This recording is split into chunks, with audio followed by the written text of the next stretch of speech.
ஆண்டவர் நல்லவர். ஆண்டவர் நல்லவர்.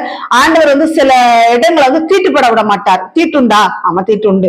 எப்படி என்றால், கர்த்தர் சொல்வார், இந்த போய் சாப்பிடக்கூடாதுன்னா நம்ம சாப்பிட கூடவே கூடாது. நம்ம சாப்பிட்டோம்னா அதற்கு ஒரு தண்டனை நமக்கு கொடுப்பார் ஆண்டவர். நான் என் வாழ்க்கையில் நான் நிறைய அனுபவிச்சிருக்கிறேன்.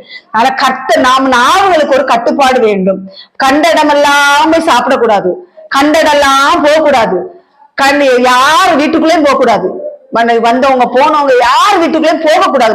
வீட்டுக்குள்ள போனா ஆண்டவருடைய வார்த்தையை எடுத்து கொண்டு தான் ஒருத்தர் வீட்டுக்கு போனே தள்ளி சும்மா கண்ட காரியம் கிழவிகளுடைய கட்டுக்கதைகள் பேசுகிறதுக்காக எல்லாம் நம்ம யார் வீட்டுக்கு போக கூடாது. ஆண்டவர் சொல்லுகிறார், இந்த நாட்களில் ஓடிப்போ ஓடிப்போ. அங்கே அவர்கள் பாவம் செய்ததற்காக அவர்களை துரத்தினார் ஆண்டவர்.